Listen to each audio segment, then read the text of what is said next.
What's up, YouTube? This is Lord Zath bringing you another episode of Zath's Replay Theater. And this episode is kind of special. Hopefully I sound a little bit different. And that's because I have a new mic. I know, I'm ecstatic. And I'm curious to know what you guys think, if I sound good or not. So, awesome. We are looking at HP McDougal and his Tirpitz. He's asking me for some suggestions after being quite frustrated with the ship, which is unfortunate because the Tirpitz is one of my personal favorite ships. Unfortunately, Tirpitz in this case is bottom tier, and that obviously is going to make this battle a little bit more difficult, simply because of that.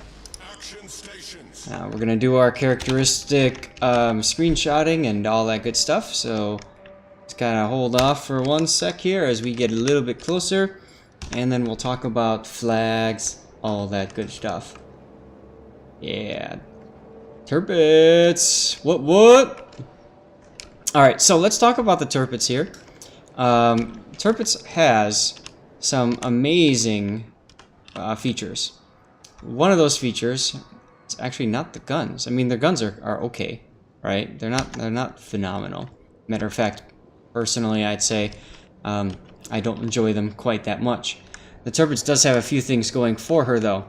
The main guns, even though they aren't the greatest, they do fire rather rapidly, and so that's very useful because that means that you can get a lot of shells out there.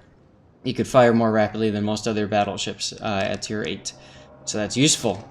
The secondary battery is incredibly strong on the Tirpitz in two realms. One is the anti-air, because they're large, long-range anti-air guns. These drive really well with AFT and BFT and even manual fire control for anti-air. And if you max everything out with secondaries, you can get to a crazy, like, I think it's 10.8 or even 11.2 kilometer range for secondaries, which basically means that you can just kind of get close to somebody, be aggressive, and just crap all over them with your secondaries. The other thing that Tirpitz has going for her that's different than Bismarck is this right here. She's got torpedoes. These are 6-kilometer torpedoes, 4 torpedoes that will launch, and if you can see, they're right on the midsection of the ship, which means that you can fire those at pretty steep angles, which is very nice. So when you add all that together, the powerful secondaries, the really good torpedoes, and the decent guns that fire rapidly, what you end up with is the ultimate brawling battleship. That's what I said, brawling. So this ship is best played up close and in your face. This is not the kind of ship that you want to play in the backfield, sniping away. This ship demands to be up in the front lines and just ripping through people. So let's talk about flag selection here. I'm seeing a couple of things. One is we've got this flag here, which is I believe the flood flag. So what you're looking to do there is do a little bit better chance of flooding. And personally, I don't necessarily know that you need that flag. And the reason why I'd say I don't think that you need that flag is because you're probably not going to be flooding out a target. You're probably not going to be in a situation where you absolutely need to be flooding somebody. If you get within 6 kilometers and you hit somebody with torpedoes, you need them to die. You don't need them to flood slowly over time. And to be honest, most of the time when you get up close to somebody and you do hit them with torpedoes, they're probably going to die anyways because they're pretty low on health. You would hope, right? By the time they get in 6-kilometer range, they've been hit by secondaries for a while and all that. So I don't know that you need that. Oh wait, nope, sorry, I just double checked. You're actually using derp. You're using minus 20% to flooding duration. Okay, that's useful. Not as, to be honest, not as not that helpful. Flooding, most of the cases, you're going to repair before the flood ends anyways. If you want to use it, go for it. I have like 1,000 of them because I never use them. Juliet Charlie, you do not want to blow up. Tirpitz can detonate. As a matter of fact, today I detonated one with a Shimakaze torpedo at like 18 kilometers or something stupid like that. I was trying to get floods, and I got a detonation devastating strike instead. Oops. So, oh well, that happens, right? Other flags. You are using the Clear Sky flag. Now, that flag adds 10% to DPS of anti-air guns. It is very useful, especially if you maximize your anti-air build with AFT, BFT, and manual fire control for anti-air. If you don't maximize your captain for anti-air, there's really not much of a point to running that flag. Unless you division with somebody who's in an aircraft carrier. Then, that's very useful. Okay? I see 2 flags that will add to your commander XP. The dragon flag here and the Zulu Hotel flag. Now, you've sent me this replay because you're struggling, right? You're frustrated. You bought this ship. You don't know why it's not working. Honestly, I would not be using these flags right now. And the reason I wouldn't be using these flags right now is because you're learning the ship. You should be using these flags when you are confident with that ship. If you're not confident with it, then you're just burning through flags, and those are good flags to have. This here is November Foxtrot, if I remember right, and this one is 5% to reload of consumables. That's a good one to have for a battleship. It brings up your damage control party quicker and your repair party quicker. So those are nice. We've got this one here, which I think is kind of mandatory for most battleships. This one decreases fire duration by 20%. Very useful. And then finally, we've got our Hotel Yankee, which is a ramming flag. Also very useful. There's one flag that I'm not seeing in this that you really should be running, and that's India Delta. Because India Delta gives you that extra 20% to your heal, to your repair party. So I would say definitely do that. So again, of the flags here, not so useful. Useful later, and everything else I would say is good to be running. The ramming flag is kind of nice too, especially if you're going to get up close and personal people. Now, let's talk about the Tirpitz and why I love her so much. She's got a ton of armor. She can bounce 16-inch shells from the bow. Boom, they just bounce right off. Twang, twang. Up close, she's got turtleback armor. So if you've got a shell that's coming in straight at it, like boom, like that, it's not going to hit the Citadel. It'll penetrate and do some extra damage that way, but it's definitely not going to hit you in the Citadel. Now, long range fire. You're all the way back at 18 kilometers. The shell comes in, it's going to arc in, right? It's going to go high, and then it's going to come crashing down, blam, right into your Citadel there. And you can get Citadel, especially at odd angles, like from here, or especially in the rear, from here. Okay, so you do want to be careful with that. But in general, Tirpitz is best played as an aggressive ship, not being afraid to get in and really do some stuff. All right. Well, we're getting into the battle here. A couple other things to talk about. You do not have premium consumables. This is a must, in my opinion, especially at tier 8 now. Especially now that you're in tier 10 games very often. Although there's not a lot of tier 10s in this case, it's just the 2 of them, so you kind of lucked out there. You want to be running those premium consumables. 22,500 credits is all it costs, or you can pay the doubloon value, but come on, pay the consumables. Especially this weekend. It's a special weekend. It's a discount on premium consumables. It's like 9,000 credits. That's easy. Okay? So I would definitely be changing it up and doing your premium consumables, especially damage control and especially your repair party. Now you've got a scout plane. Scout plane is good for increasing your range, so you can shoot farther away, but you can see you're already shooting at 21.4 kilometers, so that's pretty sweet. It is also useful, though, for shooting ships that are in smoke, which I don't know that we're gonna see right now, but maybe. So if you're new to the ship and you're trying to figure it out, I would recommend, unless you like using the scout, the catapult scouts change in aiming and stuff, I would suggest you switch it to a fighter instead. So catapult fighter. The fighter will orbit your ship, and that fighter will obviously help detect torpedoes and help you against carriers. All right. So I paused it here for a reason, and the reason being is because at this point you should be seeing the minimap too and thinking a couple of things. One, this Fletcher is going to die because he's by himself. Two, these three are probably going to die because, well, they're by themselves, and you can see the bulk is going to A. So when you put yourself in this situation, you need to push hard, and this is a team thing. Your entire team needs to push hard.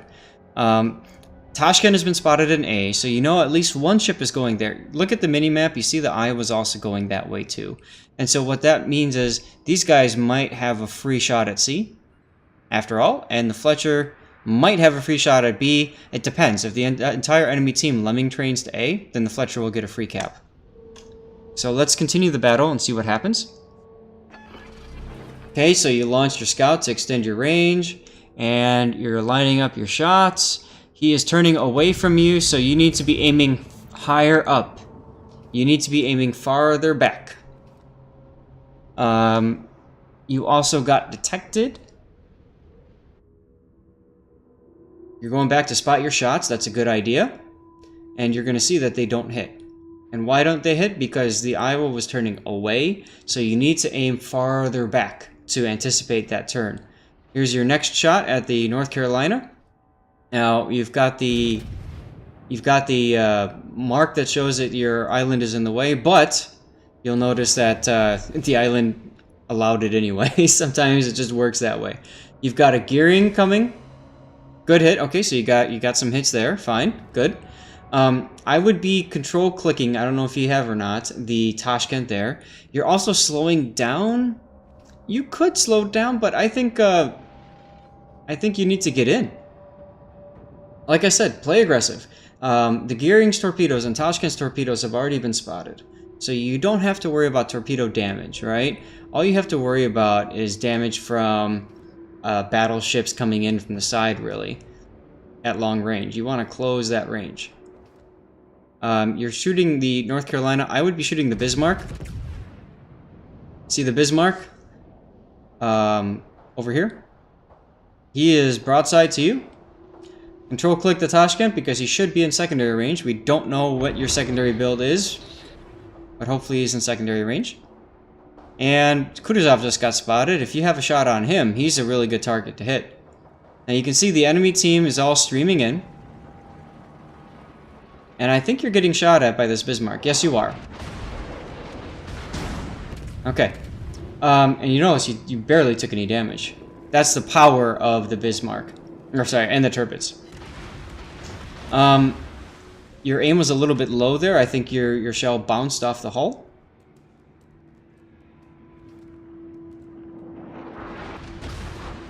And now you're going for the North Carolina. He's showing you a good broadside, and you're hoping to punish it. That's fair. I apologize for the replay bug. Sometimes it does this.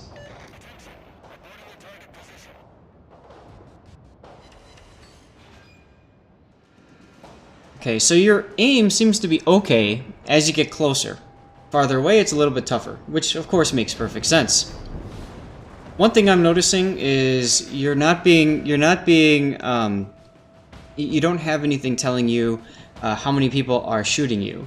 And that's, I think, something that you might want to consider looking into. That's priority target. And that will tell you if somebody is aiming for you. Bismarck is in torpedo range. Hit 3 and set up your torps. Okay, Bismarck is detecting you via hydroacoustic search. Now, in this case, the Iowa next to you has stalled. You've got a destroyer in front of you, and I would recommend you get out of there as soon as possible. You don't want to sit there because the destroyers most likely sent torpedoes at you. Those are 5 shells and kind of slow, so that's probably going to be your gearing. In which case it should be 6 shells. Maybe I'm missing one.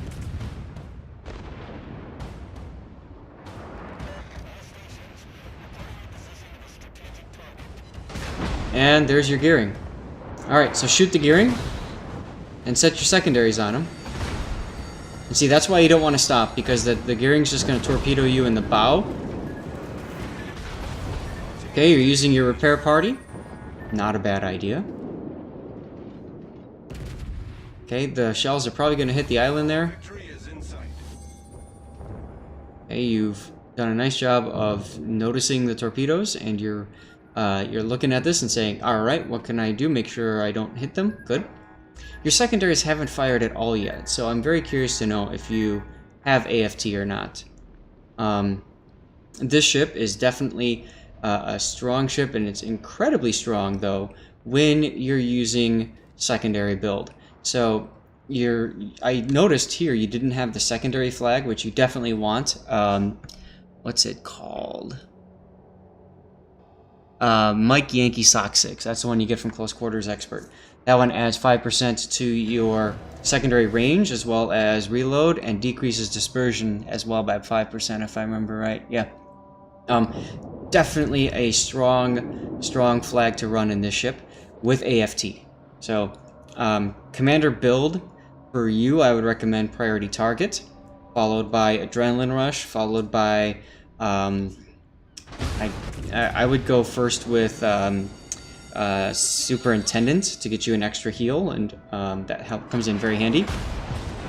Then after Superintendent, grab AFT to extend the range of your secondaries. Then grab BFT to increase your secondaries DPS by 10%, and more importantly, to add to anti-air by 20%. And then it's up to you if you want to go all in on manual anti-air, or if you'd rather go for something like fire prevention so you don't get set on fire as much, or if you would prefer to go for something different, like Concealment Expert. You could do that too. But those are kind of your basic skills that I would recommend. The Iowa is currently being hunted by the gearing, so at least you don't have to worry about the gearing for a little bit. Now, pause. Couple of things you need to be aware of, and I think this is where Priority Target would come in very, very handy. First of all, look around you. You've got an Iowa that's giving you broadside. Alright? Now, my guess is he's lining up a shot of you or this Iowa when it comes around the corner. So, you probably want to turn your angle towards him right now. This Kutuzov is a pain in the ass, but you know what? He's only being a pain in the ass if you let him. I would say if you turn your guns, if you turn your entire ship to the left, you can bring all your guns to bear. But keep in mind, there's a Baltimore here and a Frederick der Grosse.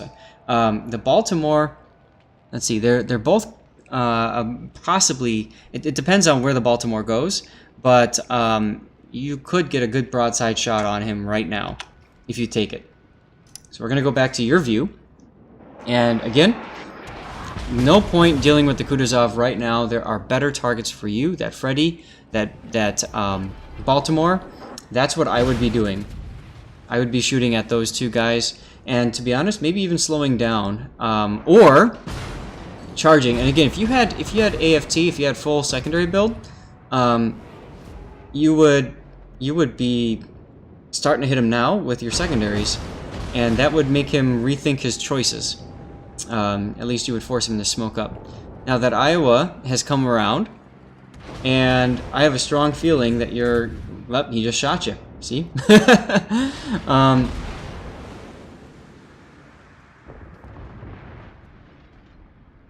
And you're probably going to go down. Yep. So let's talk, now that you're dead, let's talk a little bit about what you did and what you could have done differently. You got kind of pushed up in front, right? The Kutuzov baited you into charging him, and there wasn't much you could do about it. Oh, did you exit you exited the replay? Okay. So there wasn't a lot that you could have done about it. I would have suggested instead that you go around that island kind of where that Iowa was, and as you go around it, then you're able to decrease the amount of damage to you. More importantly, though, you can angle yourself to both battleships instead of in your position where you were stuck between two battleships that were about 90 degrees apart from you. And what that meant is that they could each shoot right into you. So that would be my suggestion for you. Thank you for sending this replay to me. And I'm going to take a look at your other replay as well now, and I'll make that the next one too. And we'll see where we can go from that. All right. Thanks all for watching. As usual, comment, like, subscribe, all that stuff. And please let me know what how this mic sounds. Is it better? Do you like it? I think it sounds a lot better. But I'm still learning it, and maybe I need to fine tune it a bit. So thanks. Bye.